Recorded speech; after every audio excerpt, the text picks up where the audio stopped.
Welcome, everyone, to the Inside Story podcast, where we take you behind the scenes of building diverse businesses and becoming a successful entrepreneur.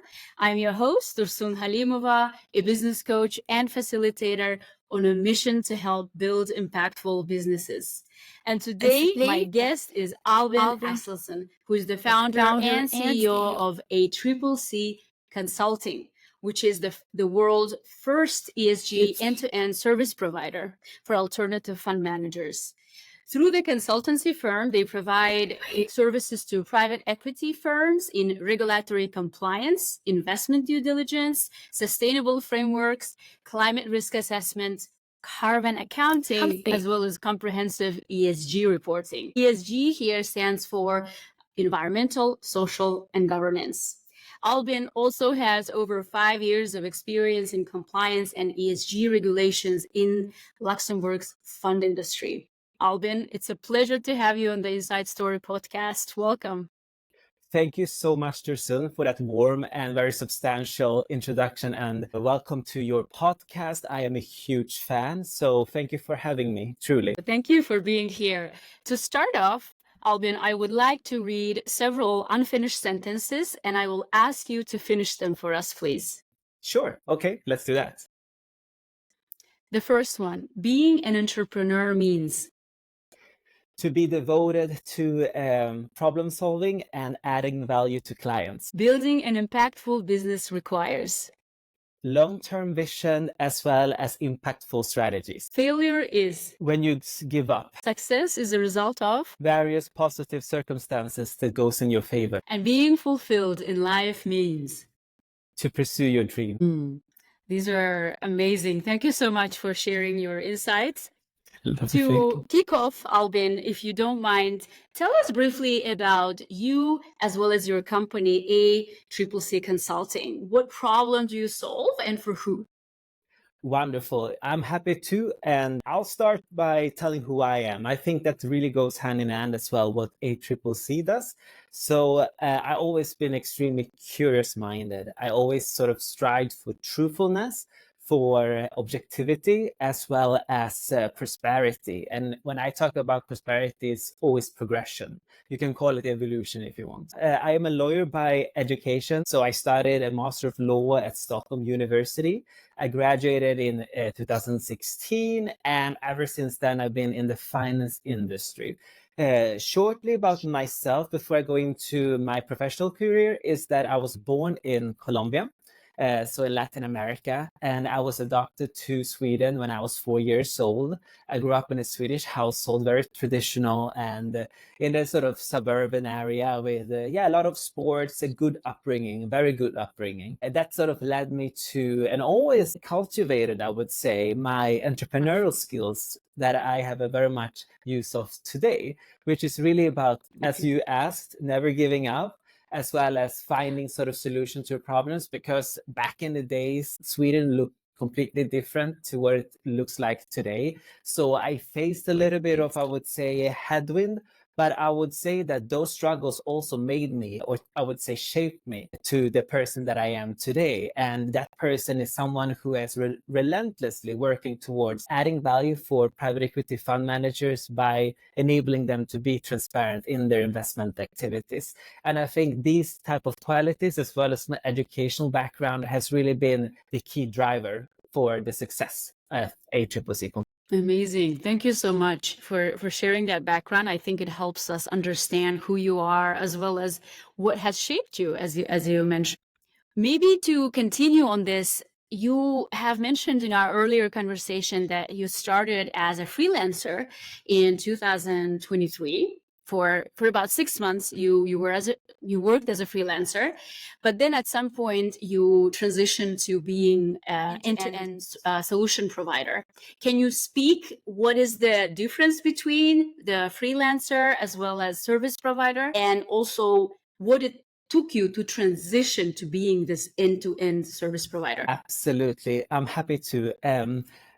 There are key moments in this, I would say, experience that have shaped the pivot as you outlined. I can't go through them all, but in order to give your audience, I would say, the sweet spots as well as the catalysts, I would say that it was the fact that I learned the market and I really discovered what my clients wanted and needed. And having that discovery period, I came to the conclusion that what they want is something that is stable, something that's concrete, and something that can absorb actually their pain points and their challenges that they are facing in their business. And funny enough, if you think of it, because it's kind of like a loop, I want them to be able to focus on the core business, meaning that I want to alleviate a bit of the hurdles and the struggles that they're facing. And I think that in itself was not manageable to do on my own as a freelancer or solopreneur, if you want. So that's why I started and founded, or I would say built even, I think the word is built,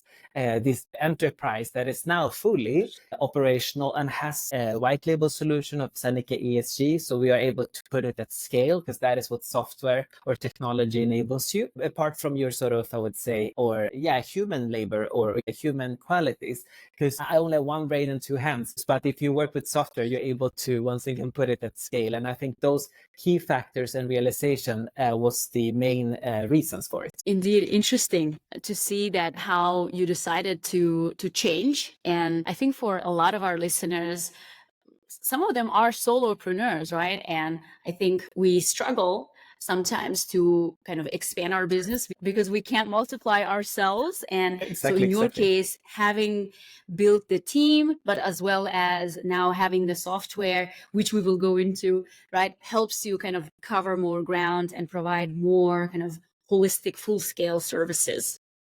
Exactly. Well put. Exactly like that. And so if we are frank about the market, there are no shortages of service providers in the private equity and fund sector. Mm-hmm. How do you stand out in the crowded marketplace?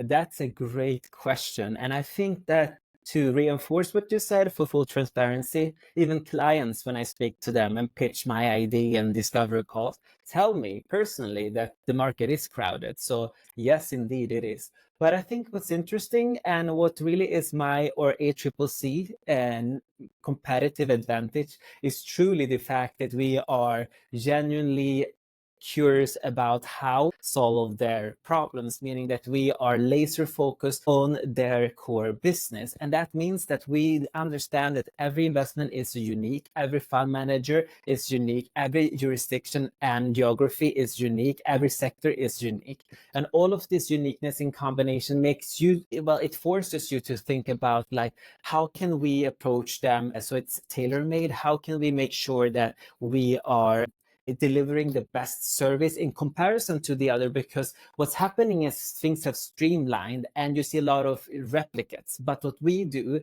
is something that is unique because we are working very closely. When I mean closely, it's between the middle and the front office, which is usually the one who takes the investment decision, and then their back office or the support functions. But we are in between. And I think that sort of synthesis between the front and the middle office is something that no one has ever done successfully at scale. And I think that is what we are very good at, and why you introduced me in the beginning by saying that I've been working in the Luxembourg fund industry for over 5 years in the back and middle office environment, but also speaking to and been handling, obviously as a compliance officer, a lot of tough conversations with portfolio managers. So I do understand their sort of everyday life and also their main objective, which is, of course, to produce high-risk returns towards their LPs. And I think that sort of as well sentiment of understanding a various perspective as well really is a competitive advantage that we provide. And also I would lastly say that we think that it's better to work with a few niche, those who really wants to, have a certain, I would say, sustainability theme, if you want, and kind of make sure that they are as successful as they can be. And by having our clients successful, we feel. No, amazing. Thank you for sharing that. And Thank in a related note, in our earlier conversation, we spoke about entrepreneurship and what are the key skills and what do you see as a skill that is lacking among a lot of entrepreneurs, which is sales. And I see this also through my own work as a business coach. People really don't like selling. They don't want to kind of sell unless they really have to. And it's unfortunate because they have Exactly. negative connotation with sales. Can you share from your own experience, how do you sell your services and get a yes from a potential client? Yes, of course. And thank you, Dursun. This is really what you're now just bringing up to the table is really the essentials of being an entrepreneur. I think what sales has to be put at is the bread and butter as well as the oil or the engine within any corporations. And it shouldn't be a bad connotation. I think what I said before, sales should be looked at is really problem solving as well as adding value. You are really solving a problem from the client and thereby adding value to them. And by having that understanding, I think it's easier to sell, but it differs and depends on which market you are in. So obviously it's not a sort of one size fits all when it comes to sales. It has to be tailored towards your specific target market. However, to answer your question, I would say that it is for me really about thought leadership, to be honest. And what I mean about that is that I'm working in a very knowledge intense and also a changing environment in terms of various perspectives, various methodologies, various legal requirements, and so on and so forth. Thereby, we need to be on top of that. But how to be on top of it is just not reading, it's really kind of digesting and synthesizing various connections and dots, and thereby seeing, patterns that no one had seen, and try to explain those things in a simplified, digestible package so that our customers and my target audience, especially on LinkedIn, can see that we are on the forefront, that we are really on top of this. And I think that kind of leads to segue into credibility. So by showing thought leadership on a consistent basis, we are selling by naturally, because people want to take part and also want to work with us just because they know that we are able to articulate the topics and their challenges in a sensible manner. But then again, you said getting the yes. I think the yes is about being actually, which is something that it's kind of hard for me personally, but a little bit like, I would say, personal. Try to want to, person. And also,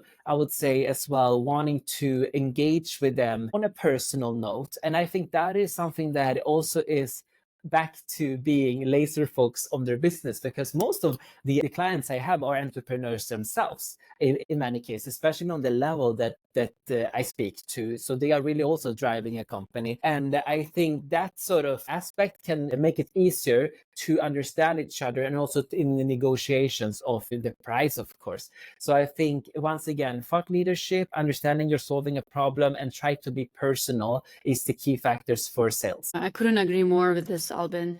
I think it's so important, as you said, to build this personal relationship with clients. I would say that even before you start trying to sell, the key is, for me at least, is to understand the client, where they are, what are their problems, challenges, right? Just being curious. And I think a lot of people think selling, like I have to start immediately selling, pitching, try to convince them, right? Have my arguments. Yes, maybe. But I think for me, the easier way to have the sale conversation is just be curious. Get to know the clients, what are they dealing with, and then see if you as a service provider even have something of value to offer, right? And then I think selling part becomes almost kind of easy and fun, because you have identified all the challenges, and hopefully, your solution matches that and provides the value that they're looking for. Thank you so much for highlighting this. I think it's important to change our perspective of what sales involves, and maybe it makes it easier to do But it. also, that is the starting point of everything. Like, you need to always be selling as an entrepreneur in every sort of interaction, in every sort of setup that you are in every room that you enter. But as well, that it is about making sure that everything that you do put in a good light, how you can be beneficial for someone. And I don't think that it sounds transactional. It might sound a little bit superficial too. Yes, to a certain extent it is. But in the end, we always need to sell, because even though we have a good quarter, maybe a year, we are in the business for the long run, hopefully. So we need to cultivate this at all times. And that is why I'm so excited to sit here. I'm always excited to speak about A3C Consulting. I'm always excited to talk about sustainability and how the private markets can fuel the green transitioning and net zero. So that is, I think, is the key, that mindset, that adoption of mindset is really crucial. Otherwise, you won't stay in business for long. Indeed, yeah. And consistency, right?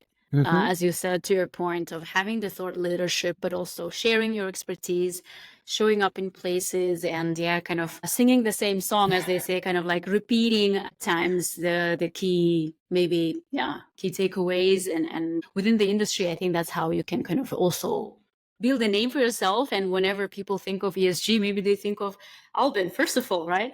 I hope I wouldn't mind, and I think that's something of a personality trait. But I think that what you're touching upon, and I really love the fact you said curious about the client.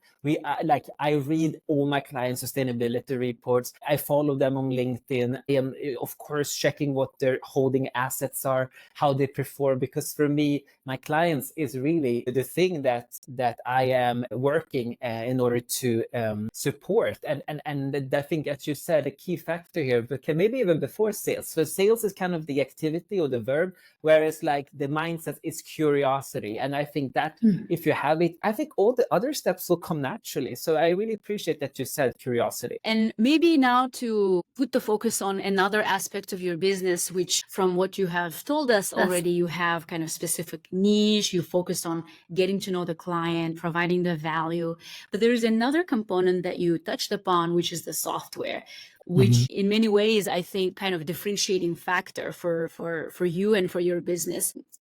In your instance, you have a software that you use with your clients, but you haven't built it, but instead you have partnered with a software provider. As you mentioned, once you've got the software, interest among clients, potential clients in your services have also increased. Can you maybe speak to this experience, share how this has been in terms of having this software, what it has enabled you as a business, as opposed to not having the software previously?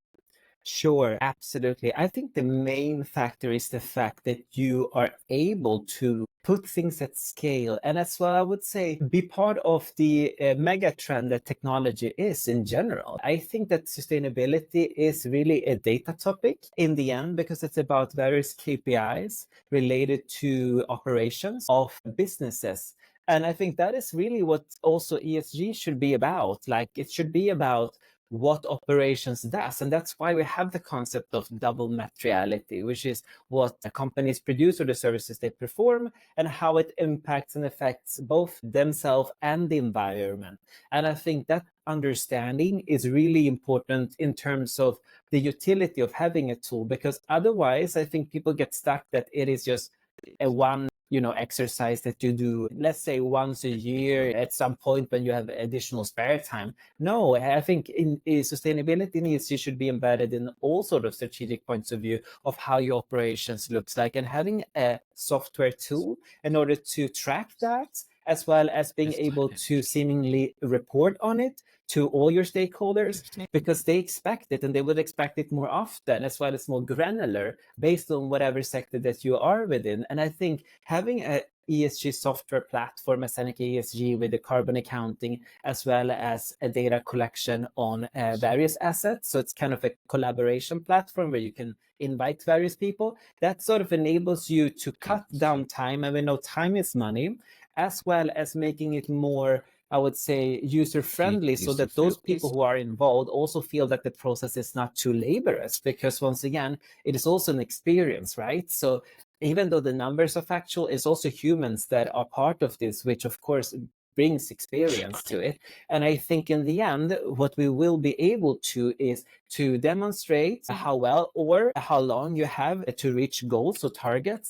And then I think as well that it will be embedded into more the business strategy, where you can see, okay, my car fleet is really driving scope 2 emissions here. So whatever, if I switch from combustion, traditional sort of fossil-based cars towards like either hybrid or ideally electric, then obviously your scope 2 emissions will decrease because you now have such a good understanding. And you can't have that just using Excel or having some like trainee coming in the end of the year and within 2 months try to pull this together. I think it's better to have a software either to outsource the whole emission itself and rely upon a third party like A3C Consulting, or having a few people inside that are working on this continuously and then reporting to the CFO and the board of directors on the progress. And this is where I think that having a software, apart from just being very skilled at, let's say, Excel or any form of, I would say, data program, it's kind of like, once again, a key lever. And I think as well, what's interesting is that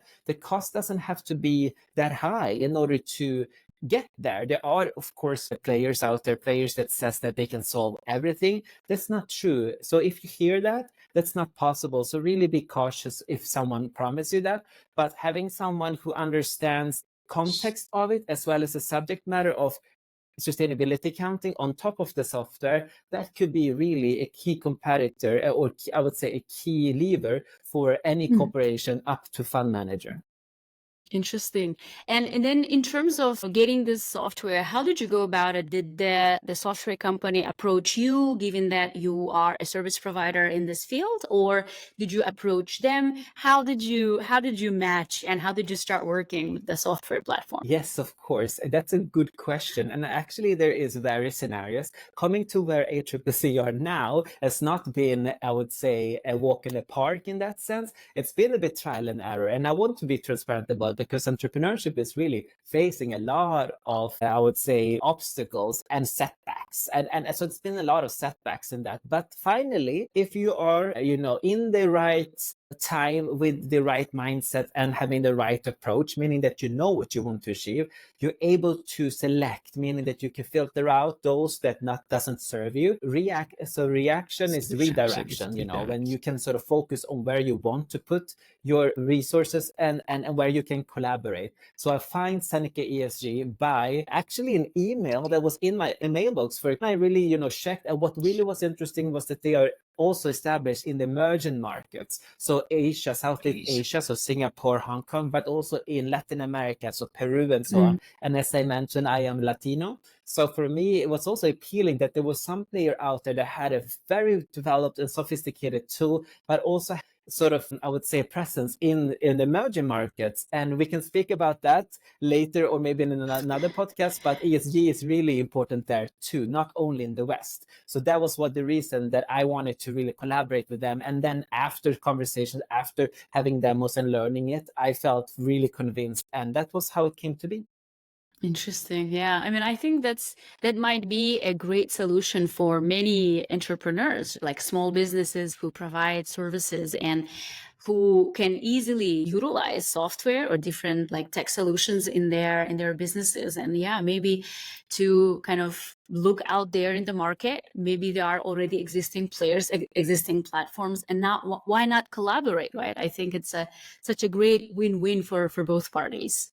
Wonderful. Thank you for saying that, because this is really what I hope that our society will strive towards, what you're now saying, especially entrepreneurs. Really, let me sort of take just 1 minute to give SME companies, so small, medium enterprises, really sort of to clap in the back, like we are the backbone of the economy. We are the ones who really, come up with the good ideas that really are going to lead ourselves towards the future. But what we also need to do is to, as you said, collaborate. We need to find creative business models where we can find ways that we are not competing against each other, but we're striving towards the same goal, and thereby are able to, also put things at scale, but also lower cost towards our end client. And as you said, this doesn't have to be sustainability. It could be artificial intelligence. It could be anything that actually HR system or what have you, that sort of you can find creative ways where you can split the costs that you might have initially, then distribute various across,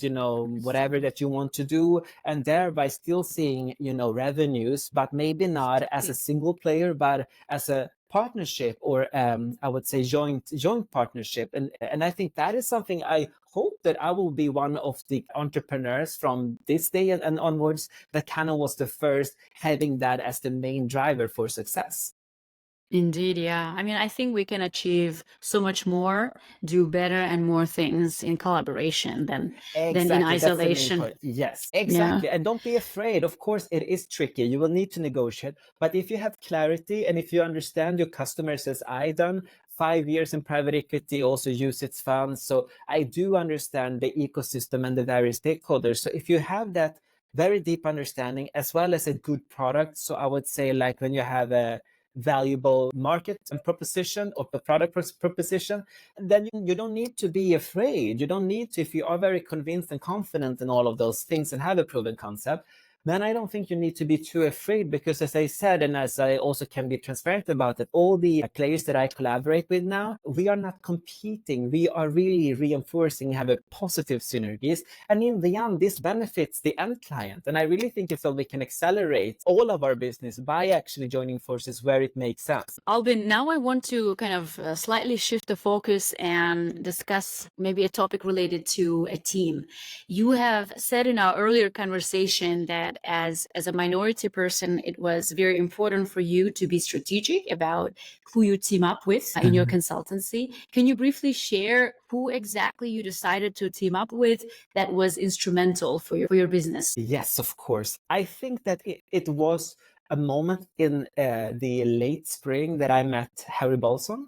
And he is a very seasoned independent director, has many years, I think, at least minimum 5 at Amazon, where he was VP level at least, and worked with business development. He understood what the key, I would say, goal of what I want to achieve, and as you have said many times in the interview already, is end-to-end service provider. So I think that is something that was really, with in terms of team, in terms of my confidence, in terms of the progress and growth that I've seen lately, has been very, very, very incremental in that. So maybe to put it simply, would it be correct to say then teaming up with people who have either maybe complementary skills, or maybe they are more knowledge, they have richer, broader expertise in specific field that you might not. So not being afraid, actually being strategic about teaming up with these people who bring maybe the things that you might not necessarily have, or like together, then you can really provide end-to-end, right?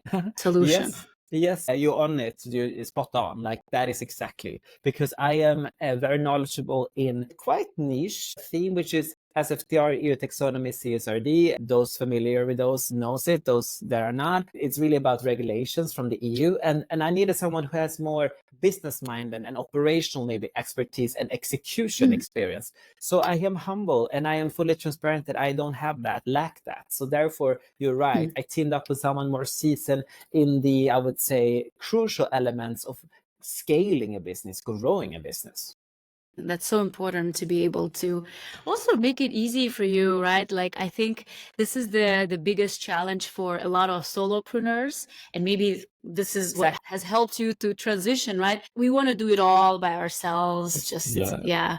But it's not possible. It's not possible. You should be really confident in yourself and what you can offer, and especially when you have proof of concept. But you should also know your weaknesses, and also, as you said, and I think this goes hand in hand, so collaboration and complementary and all that, but also delegate, and also think that you're just human. Founder burnout is really a phenomenon, so we should be very cautious. I had moments already in my now a bit more than a year experience of actually facing 2 times for real founder burnouts. So it's not just about growing a business, it's also about protecting yourself. And if you don't mind sharing, what has helped you then to come out of it? And how did Albin change after these two almost close to burnout situations? Wow, a good question. A bit delicate, of course, personal, I must admit. But I do like. No. Wait a minute. I do like the fact that you asked it, and I think that is something for the audience as well. Because to be honest, I want to give you an honest answer. I think it's a good answer too. So it's a good question because it opened up something very important, and that is that you need to have success. You need to be successful. You cannot be in business and be unsuccessful, because then you have to realize that you're either doing something wrong or that your clients doesn't want to buy what you're offering. And to be honest, I had now, due to all the aspects that we have touched upon up in this conversation, lately have good progress and good success. And that actually is the only reason why I did not completely fall victim to complete burnout. I was burned out, but there is level of it. So I managed to escape it by seeing success. Interesting. Okay.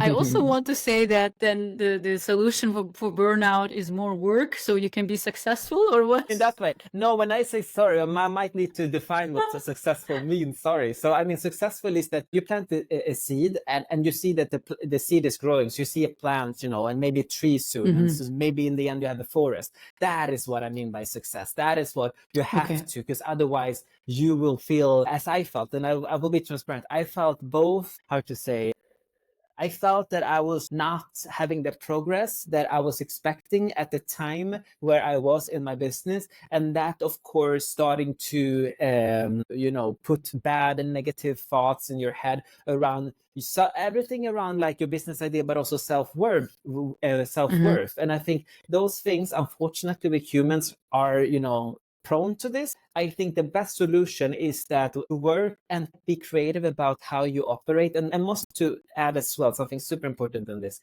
to really close the circle, is that I pivoted. I left my main target customer, which I can be transparent, was the AFMs in Luxembourg, so the alternative fund managers, which are managing the funds. And then I pivot to reach out to the portfolio manager, which are the ones who take decisions of the funds. And that pivot was the initiating factor for me seeing the success that brought me out of founders burnout. So it's very clear.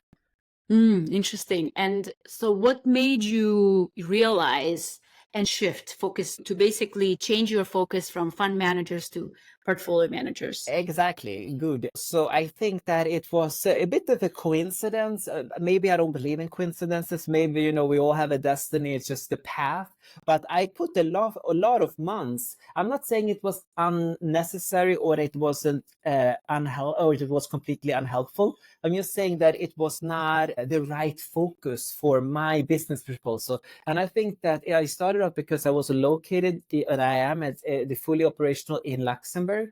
And Luxembourg has middle and back office. But as I mentioned previously in this podcast, is that I am the synthesis between front and middle office. So I needed to reach out to those decision makers, as well as I would say those people who has most need of my services before first and foremost. And I think that realization is more or less a discovery journey. And I'm not ashamed of it. I think that we all are facing it. The only importance is that you find out as quickly as possible and act upon it. And that is what I did. I was completely act upon it, completely pivot. I changed my everything, my website, my brochures. I focused on, those discovery pitch calls, as well as getting the software, as we spoke about earlier, in order to demonstrate that all of a sudden I can provide the decision makers what they need. It's not the people who serves the decision makers. No, I think that's so important to be able to realize that and change.